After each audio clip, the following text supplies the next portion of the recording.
Bienvenue dans notre analyse du jour. On s'attaque à un sujet qui concerne vraiment des milliers de créateurs en Suisse. Comment on monte sa société à responsabilité limitée, la fameuse SARL. Bonjour. Pour nous guider, on a une source très solide. Un guide complet de la plateforme startups.ch. L'objectif, il est simple, rendre ce parcours administratif qui peut faire un peu peur en une feuille de route claire et nette. C'est un sujet absolument essentiel. La SARL, c'est un peu le couteau suisse des formes juridiques ici. C'est la plus populaire de loin. Et c'est pas un hasard. Elle se trouve pile poil à l'intersection entre le besoin de flexibilité d'une jeune boîte et le besoin de structure et de sécurité pour ses fondateurs. C'est souvent le premier grand pas. Tout à fait. Et pour beaucoup, la première grande décision, c'est ce choix. Alors, allons-y. Pourquoi est-ce que tant de monde se tourne vers la SARL? Qu'est-ce qu'elle a de si spécial? La première chose, c'est dans le nom. Responsabilité limitée. C'est le pilier central. Vraiment. Concrètement, ça veut dire que l'entreprise est une personne à part entière, séparée de vous. Juridiquement parlant. Exactement. S'il y a des dettes, c'est le patrimoine de la société qui répond, donc le capital de 20 000 francs minimum. Mais pas votre patrimoine privé. C'est une barrière de protection fondamentale. Votre maison, vos économies, en principe, sont à l'abri. C'est le gros avantage, c'est clair. Mais est-ce que ce filet de sécurité est infaillible? Je me pose la question. En cas de faute de gestion grave, par exemple, est-ce que cette barrière peut sauter? C'est une excellente question, et elle va un peu plus loin que le guide de base. Alors oui, cette protection n'est pas absolue. Ah, En cas de gestion déloyale, de fraude, des choses vraiment graves, un juge peut effectivement lever ce qu'on appelle le voile corporatif. Mais soyons clairs, dans le cadre d'une gestion normale, même si les affaires tournent mal, la protection reste la règle. C'est ce qui permet de prendre des risques calculés. d'accord, c'est un point crucial à comprendre. Au-delà de ça, le guide dit que la SRL donne une image plus professionnelle. Ah oui, absolument. Se présenter comme Dupont SARL plutôt que l'indépendant Jean Dupont, ça change complètement la perception. Pour les partenaires, les banques? Pour tout le monde. Une banque qui doit accorder un prêt, un gros client, la SARL, c'est un signal de stabilité, de sérieux.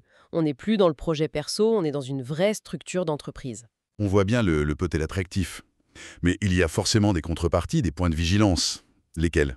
La première, c'est la transparence.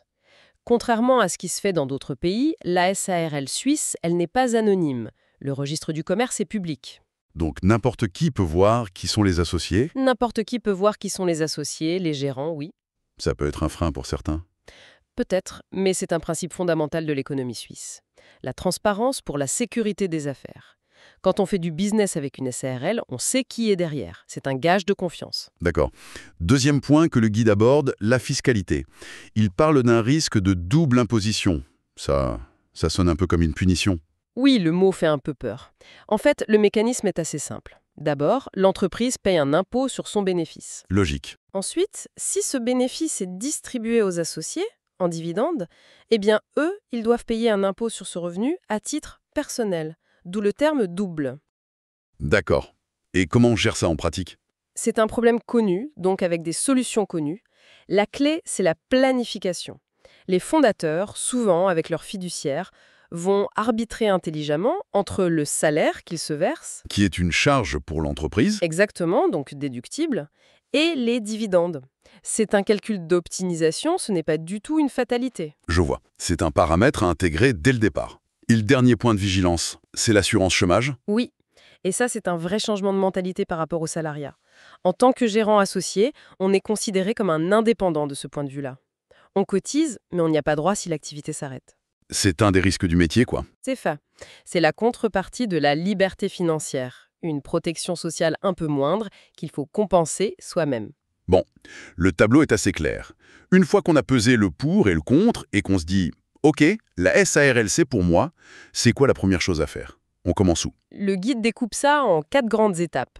La première, ce sont les fondations. Il faut faire les choix de base. Trouver un nom, Qui doit être unique et se terminer par SARL. voilà. Choisir son siège et surtout rédiger le but social. Le but social, c'est la description de ce que l'entreprise va faire. Ça paraît simple, mais j'imagine qu'il y a un piège. La subtilité, c'est de trouver le bon équilibre.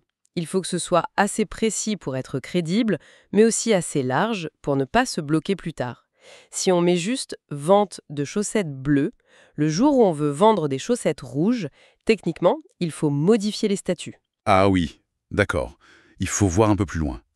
Une fois ces bases posées, On passe au document juridique. Ça devient plus formel. C'est le passage obligé chez le notaire. C'est lui qui va formaliser tout ça dans un acte authentique et qui va aider à rédiger les statuts.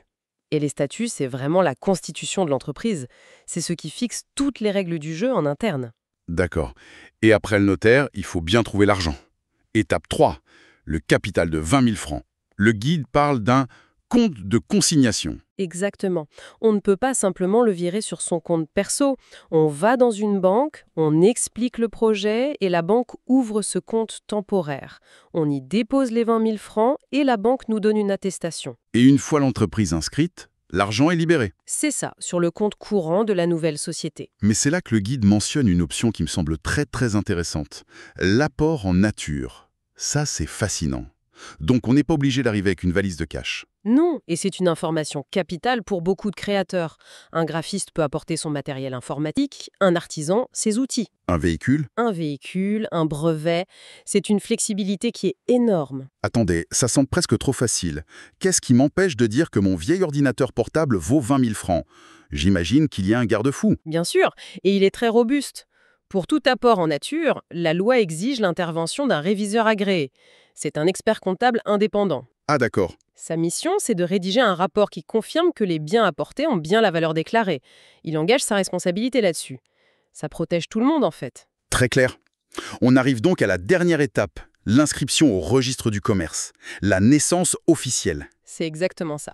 C'est le moment où la SARL cesse d'être un projet pour devenir une vraie entité juridique, avec son numéro d'identification, l'IDE.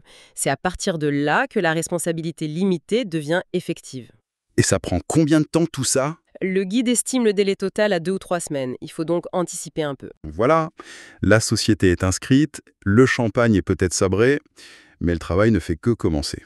On n'est pas en vacances, n'est-ce pas Evelyne? Pas tout à fait. C'est le début du marathon administratif. La première chose, c'est de s'affilier à une caisse de compensation AVS. Puis, mettre en place les assurances obligatoires. La LPP, l'assurance accident, et bien sûr, la compta dès le premier jour. La base. Mais au-delà de ça, il y a 2 points vraiment stratégiques. Le premier, c'est la TVA. Alors la TVA, on est obligé de s'y inscrire seulement si on dépasse 100 000 francs de chiffre d'affaires, c'est ça? C'est l'obligation, oui. Donc beaucoup de startups pensent ne pas être concernées au début. Mais on peut s'y inscrire volontairement, ça paraît contre-intuitif. Pourquoi on ferait ça? Pour 2 raisons très stratégiques.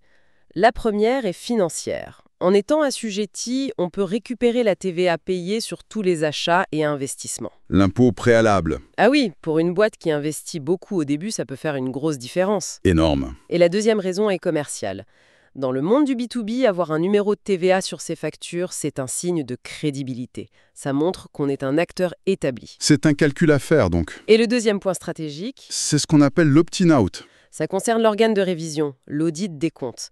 La loi suisse offre une facilité immense aux petites entreprises. C'est-à-dire? Si on a moins de 10 employés à plein temps, les associés peuvent décider à l'unanimité de renoncer à faire contrôler leurs comptes par un auditeur externe. Donc, pour une jeune équipe de 3 personnes qui se lance, c'est une simplification énorme. C'est un vrai coup de pouce. C'est un avantage compétitif majeur du système suisse pour les PME et les startups. Ça allège considérablement les coûts et la paperasse pendant la phase la plus critique. Si on fait le bilan, le message est clair. Créer sa SARL, ce n'est pas juste un acte juridique. C'est mettre sur les rails une machine qui a des règles de fonctionnement très précises. C'est la transition du rêve à la réalité en quelque sorte. Le processus peut sembler formel, mais chaque étape est là pour construire une base solide. La préparation et la compréhension sont vraiment les clés pour maîtriser la procédure. Parfait. Avant de conclure, gardons une dernière idée en tête. Le guide mentionne rapidement qu'une SARL peut être transformée en SA, en société anonyme. En effet, Ça ouvre une question intéressante. Alors, laissons cette interrogation ouverte. À quel moment une entreprise devrait-elle envisager cette transformation? Quels sont les signaux en termes de croissance, de besoin d'investisseurs, d'ambition, qui indiquent qu'il est temps de changer de ligue? Et surtout, qu'est-ce que ce passage de SARL à SA change fondamentalement dans l'ADN de l'entreprise et pour le rôle des fondateurs? C'est une question à méditer.